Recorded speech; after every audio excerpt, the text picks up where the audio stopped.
Hi guys, welcome back to another video. Today we're going to be solving week 5 Biology AMS. So let's begin. The first question says, which statements describe guard cells? So first let's revise what guard cells were. So remember we have an opening, which we called the stomata, and that's where gas exchange occurs, and this stomata is surrounded by two guard cells that act there to protect it. So the role of the guard cell is that they have chloroplasts. They also control the stomata opening and closing, and they also have vacuoles. Next, which of the following are true about xylem vessels? Remember what we said about xylem vessels. So xylem vessels, what did we say? They transport water and mineral salts. Of course, remember, they move unidirectional upwards. Okay, so they go from the roots. Up to the leaves and the stems. Okay, so they are specialized to conduct carbohydrates. That is false. That is the function of phloem. They are made up of dead cells whose walls are thickened with lignin. That is correct. And their cells also lack nuclei and cytoplasm. Which of the following are true about the phloem? So of course it's a vascular tissue responsible for the transport of carbohydrates. Specifically, we said sucrose. It is also made up of sieve tube elements and companion cells. Now, why are the phloem made up of also companion cells? So the reason behind that is the sieve tube elements,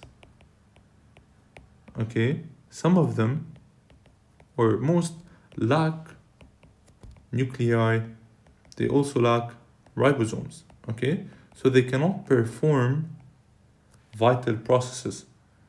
However, they are living. So for them to remain living, they must need another cell which can provide them with nutrients and whatever is necessary to make sure that they remain living. And that is the function of the companion cell. From the name companion, it acts as a friend, as a partner to the sieve tube elements.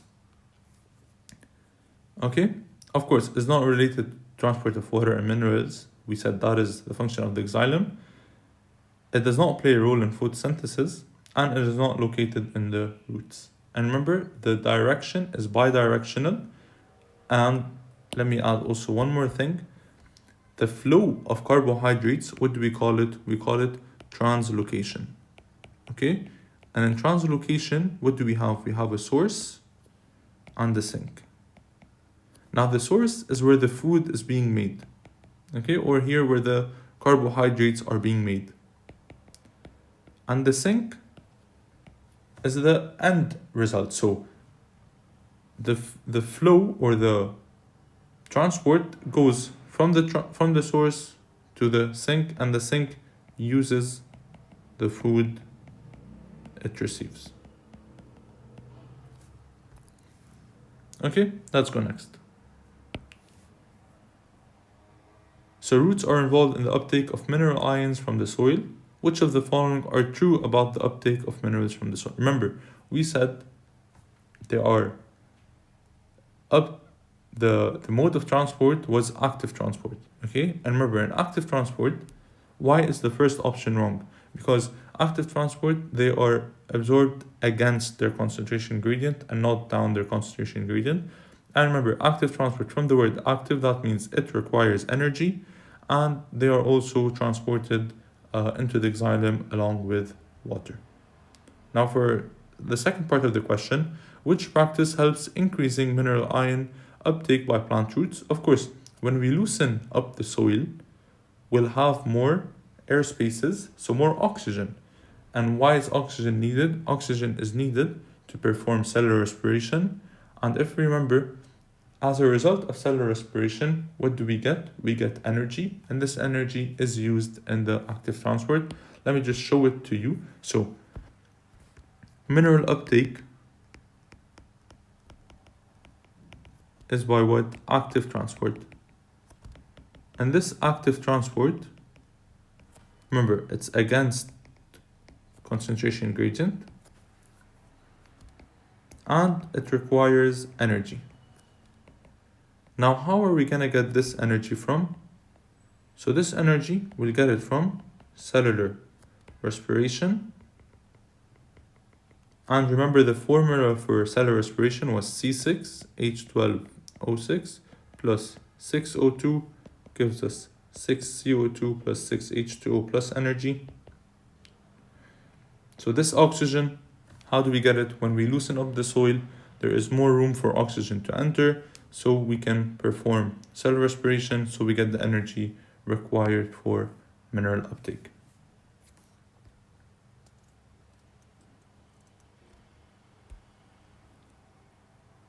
Okay, we have to choose the correct answers to indicate if each of the following expressions is true or false about root hair cells. So remember, we said root hair cells are found in the epidermis of the roots, and their function is to increase the surface area, so we have an increased absorption of water and mineral salts. So their main functions are to absorb water by osmosis, that is correct, and mineral salts by active transport, that is true. They are present in small numbers? Of course not. They're present in large numbers, and that's why they increase the surface area. They have a thin cell wall and a thin cytoplasm that help increase the rate. Of course, that is true. And they have no vacuoles to store the absorbed water. That is false. Of course, they have vacuoles to store the water they are absorbing and the mineral salts they are absorbing. Okay, now we have to say whether this adaptation is external or internal. Let's begin. So the leaves are supported by the stem and a leaf stalk. Of course, that is an external adaptation. Okay? Most leaves are thin, so carbon dioxide has to diffuse only across short distances.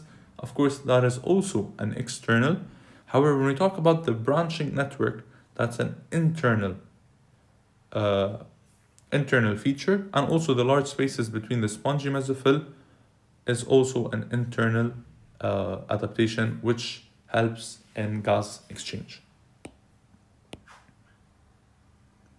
Okay, so root hair cells, remember we said their function, they're present in large numbers, they increase the surface area to increase the absorption, and they also have a thin cell wall and a thin cytoplasm, so the rate of diffusion is super high, and they have a large vacuole to store the absorbed water and mineral salts.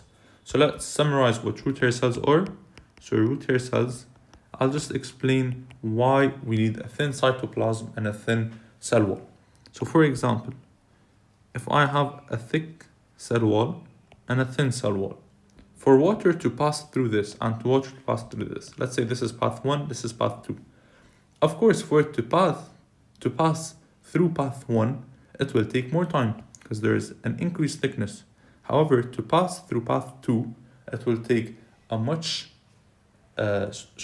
shorter period of time, as it's only a thin layer, it can easily pass through. Okay, any diagram, we have to know the diagram and to be able to label it. So this is a section of a dicot root. How did I know it's a root? I can directly tell, because I have a star-shaped xylem, I can immediately say it's a root. However, if I have a ring structure, I will immediately say it is a stem.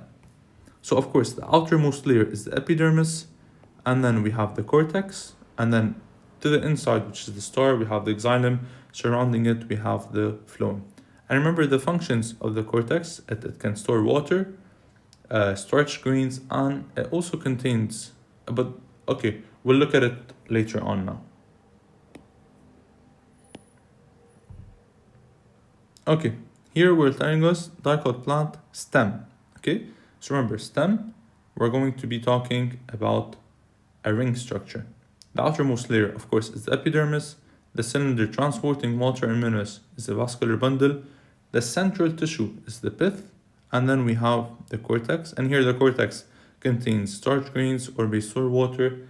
And also at the outer layer of the cortex, we have chloroplasts, which can also perform photosynthesis. This is the dicot stem. As we said, it's a ring structure. We have the pith right in the middle. The outermost is the epidermis. And then after the epidermis, we have the cortex. And of course, towards the inside is the xylem, while towards the outside is the phloem. Now, what are some possible functions of the cortex, we already mentioned them: storing starch grains, storing water, and making food by photosynthesis. Here again, it's just labeling. Okay, again, the outermost, whenever you see outermost, it's likely going to be the epidermis. Transport water and mineral salts, it's going to be the xylem. Organic substances, phloem. We said the cortex is the ones that contain starch grains or stores water and may perform photosynthesis, while the pith provides support.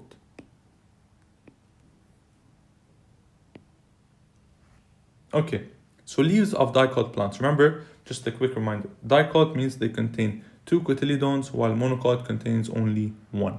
So the leaves, how are they positioned? They're positioned horizontally, and there is significant and functional structural difference between the upper and lower part of the leaf. An example of that is that the stomata are usually found at the lower surface. Remember, it's to reduce the level of water loss, while in monocot leaves, they are positioned vertically and have equal distribution of stomata. This is just classification you have to know. Okay. About the palisade mesophyll and the spongy mesophyll. So I'm going to try to draw a very simple diagram. Okay. So remember we had, this is the upper epidermis, and then we have cells in a column layer, and then we have air spaces, and here we had the vascular bundles, okay, and then we have a lower epidermis with the stomata and guard cells. So remember we said this is the upper epidermis. Here is what we said the mesophyll layer, and it is split into two. We have the palisade and the spongy layer. And what were the functions? So as we see in the spongy layer, we have air spaces, as we can see here. Okay, these are all air spaces, which facilitates gas exchange. While in the palisade, we said we have a greater number of chloroplasts. So since we have a high number of chloroplasts, it's going to be the main part of the leaf which performs photosynthesis. So elongated cells in columns, of course, is going to be palisade. Large number of chloroplasts, or largest number of chloroplasts, palisade. Gas exchange, spongy. Primary site of photosynthesis, of course, palisade, since what it has the largest number of chloroplasts. And then round cells, which are loosely arranged, is going to be the spongy. Okay, this is easy. This is the differentiation classification. We talked about it before. Plants that lack vascular tissue or non-vascular, or the ones that possess, are called vascular, and the vascular tissues are xylem and phloem. All flowering plants are vascular plants, whereas mosses are non-vascular. Both mosses and ferns are non-vascular plants. Now we have to say if it's a dicot or a monocot. Remember, flowering plants can be both. Whenever we see 2, it's going to be dicot, 1 monocot, and we have to also memorize the examples. So sweet pea and dandelion are dicot, while grasses, wheat, corn, rice are monocot. Okay, this is the classification we talked about before. I'm going to skip the top part. We'll look at directly question 2. The cells that absorbs the most carbon dioxide is going to be cell B. Always remind yourself of the formula of photosynthesis. Carbon dioxide is a reactant, it is needed, it is absorbed. And where did we say photosynthesis occurs? In the palisade. While the cell that will contain the red dye, of course, it's going to be C, because this is the transport system, this is the vascular system. And containing chloroplasts, of course, is also going to be cell B. The upper and lower surfaces. We said the outermost layer is the epidermis, and epidermis cells do not contain chloroplasts, so no photosynthesis occurs, and some secrete a waterproof waxy cuticle. Remember, it's to reduce water loss, and the small openings in the lower epidermis are called stomata. Why are they there? They are there for both gas exchange, and they can also help reduce water loss by closing in hot and dry environments. Now the epidermis, what does it do? It maintains the shape of the leaf, it reduces evaporation, and prevents the entry of bacteria and fungi, which can be possible pathogens. Okay, what are stomata? They are microscopic pores in the epidermis of plants, leaves, and some stems. We said they are surrounded by guard cells. They are the site of what gas exchange. Remember, we said carbon dioxide enters while oxygen leaves. And in most dicot, we said stomata are usually found in the lower surface, while in monocot, they are equally distributed. Okay, when we talk about xylem vessels, they are dead and hollow, okay? They have no cytoplasm, no nucleus, no organelles. They are non-living, they are dead. And their cell walls are thickened with a hard and hydrophobic substance we call lignin. And they also have pits, which allow the flow of water sideways, okay? And they also have plates, which help them separate the cells from one another, and they are specialized to conduct water and mineral salts, and they can also provide support.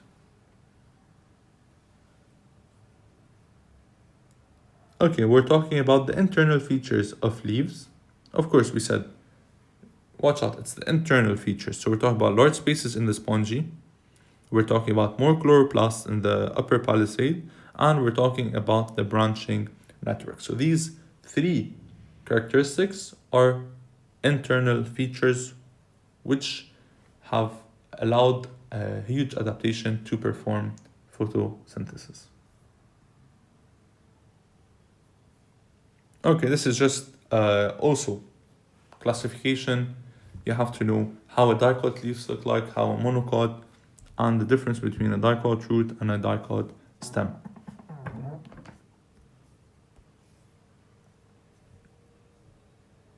Again, here we're talking about labeling. A is going to be the upper epidermis. Directly under the upper epidermis, we see they are closely packed in columns.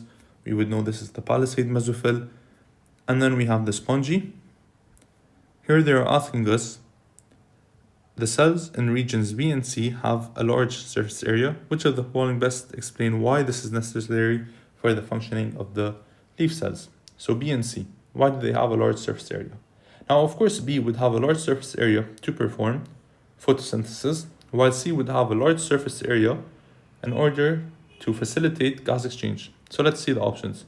Cell surfaces are sites of gas exchange, that is correct. Allows for the rapid absorption, that is correct. Rapid absorption of oxygen, it is also correct. Maximizing light absorption, these are all correct. Allows for a more rapid movement of gases by active transport. First of all, gases do not move by active transport, they move by diffusion, so it is incorrect. Okay, this is also very straightforward and easy. I'm just going to go right ahead.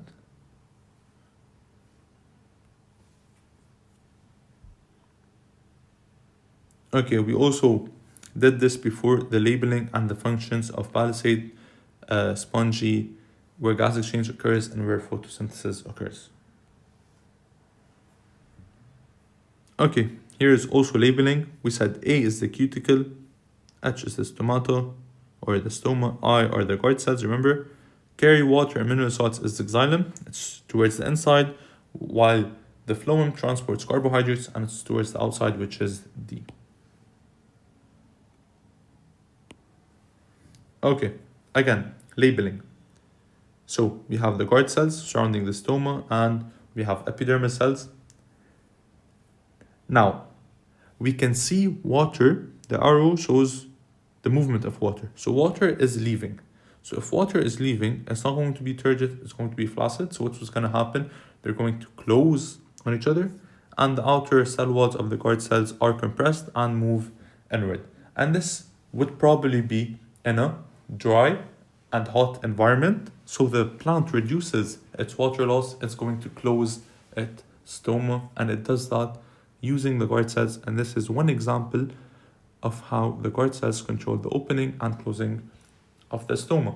Now, for example, let's say, let me try to draw the diagram. So let's say I have my two guard cells. This is my stoma, and then those are my epidermal cells. Now let's say instead we had water entering the guard cells. Okay, what's going to happen if the water enters the guard cells? They're going to be turgid, okay, and they will cause the stoma to be open, okay? They will bulge.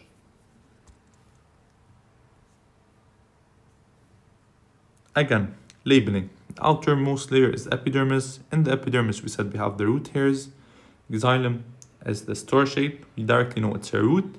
And the phloem surrounds it. Then we have the cortex, vascular cylinder. And of course, remember we said the function of the root cap was to protect the root tip. And this is a section of a dicot root. Okay, what is the name of the structure? It's a root hair. What can we see directly from the root hair? So remember we said they're found in large numbers, increased surface area, and they have a large vacuole. And this is clear. You see this green in the middle? That is the large vacuole. We said already the function. And how does it help roots perform their functions? We said surface area, increasing diffusion rate, and large vacuole.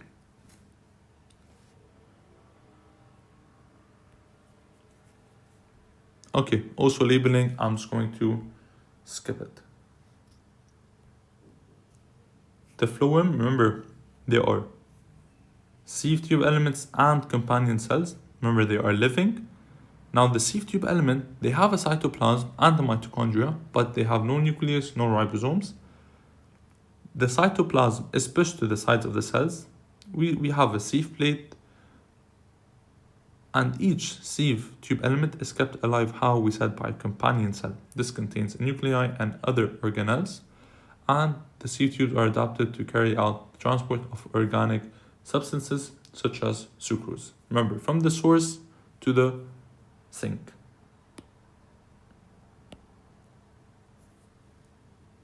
Okay, this is a transverse section of a leaf. Again, this is just the labeling. I'm going to skip it. Okay, xylem vessels specialized to conduct water and mineral salts from the roots. They are made of dead cells, and they have thick cell walls which are made with lignin, and the cells lack a nuclei and cytoplasm. And look, they are stacked vertically, not horizontally.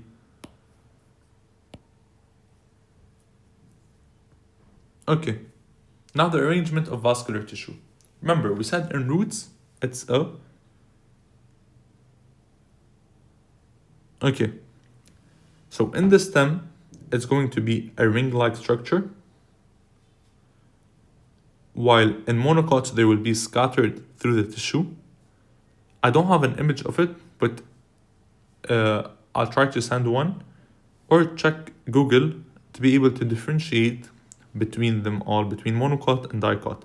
So for the leaves, the phloem and xylem are arranged to form a netted pattern of veins in dicots and a parallel framework of veins in monocots. We already saw a question before. When we had parallel veins, it was a monocot, while a branched network or a netted pattern was dicot. Now for the stem, the vascular bundles adopt a ring-like arrangement, okay? That's why we said it's a dicot stem.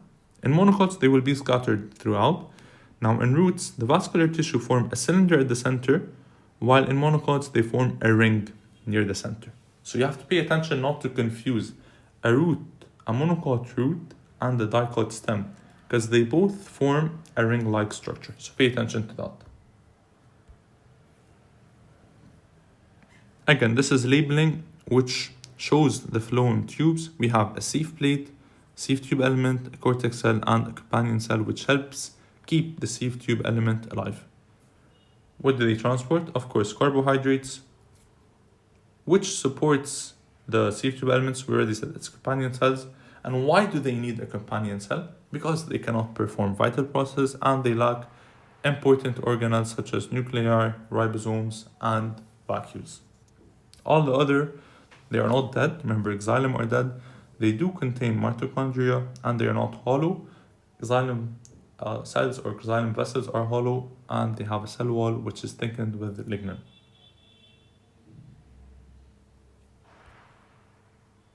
Okay, so how does water move? Remember, it was osmosis because the water potential inside the cells is lower than in its soil. Remember, we said in osmosis,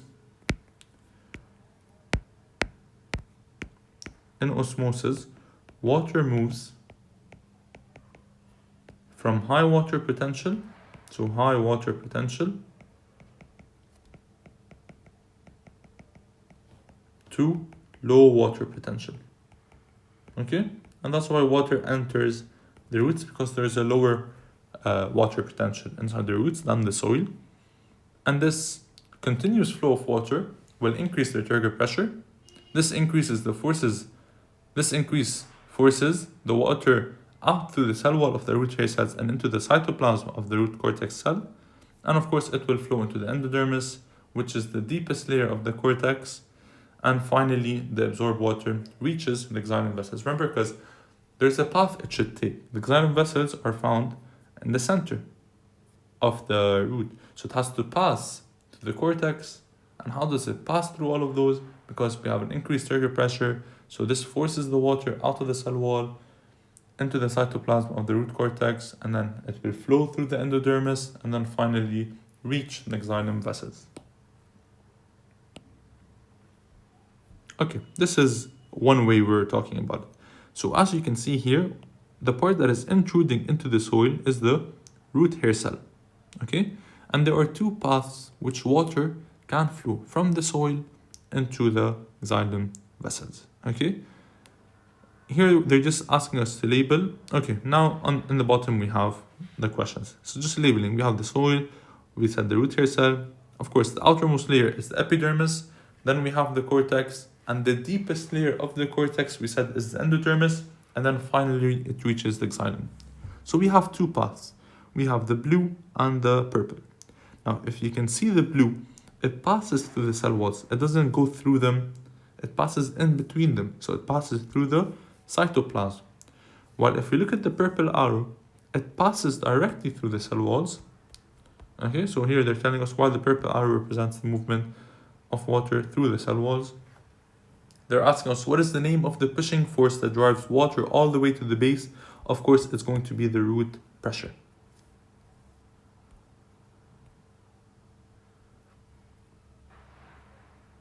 Okay, here they're asking us pathway of water transport. Okay, this is easy, we just did it right now. It goes from the soil to the root hair, then it's going to pass through the epidermis, after the epidermis, the cortex, then the endodermis, and then finally the xylem vessels. Let me just show it to you one more time. So you have the soil, then you have the root hair cell. It will pass through the epidermis, then through the cortex, then through the endodermis, and then finally into the xylem vessels. And mineral ions move into the root hair cells by the process of active transport.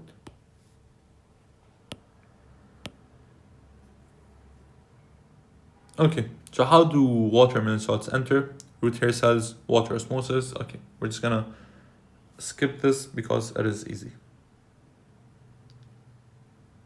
Of course, plants that produce flowers, we call them flowering plants, while the ones that do not, we call them non-flowering.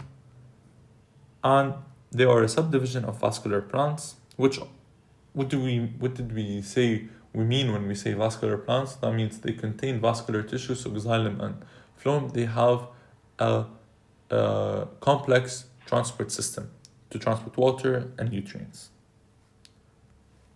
And finally, two examples of plants that do not produce flowers, so they are non-flowering plants, that would be ferns and mosses.